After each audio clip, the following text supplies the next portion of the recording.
It had fallen on the banquette, not in the gutter, and put it back on. The last time he'd let a white man strike him, he'd been 24. An American sailor on the docks had cuffed him with casual violence as he was boarding the boat to take him to Paris. He'd thought then, never again. He drew a long breath, steadying himself, willing the anger away as he had learned to will it as a child.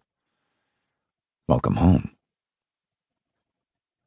Music drifted from the pale, pillared bulk of the Théâtre d'Orléans immediately to his right, and a mingled chatter of talk through the carriageway to the courtyard of the Salle d'Orléans that had been his goal. The long windows of both buildings were open, despite the evening's wintry cool. Not that New Orleans winters ever got much colder than a Normandy spring. That was something he'd missed all these past 16 years. In the Théâtre, the children's ball would just be finishing, the main subscription ball getting ready to begin.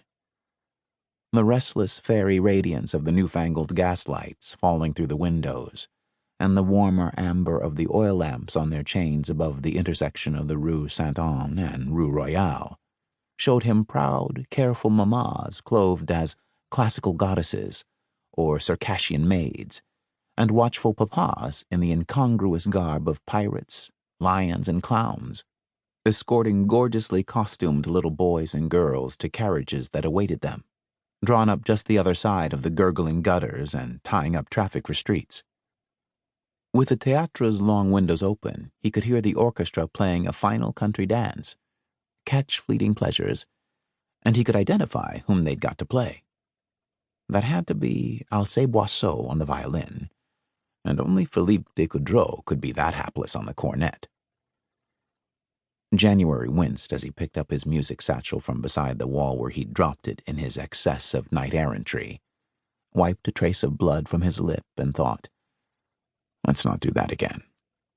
The Mohican princess was long gone, and January hoped, as he made his way toward the lights and voices of the courtyard that lay behind the Salle d'Orléans gambling rooms, that Richelieu had gone into the gambling rooms or upstairs to the Salle as well. The colored glimmer of light from the courtyard, slanting into the dark of the passageway, showed him a couple of green-black cock feathers from the woman's headdress lying on the bricks at his feet. The woman had called his name. She had been scared. Why scared? To any woman who had come unaccompanied to the blue ribbon ball at the Salle d'Orléans, being thrown up against the wall and kissed by a white man was presumably the point of the evening. So why had she cried out to him in fear?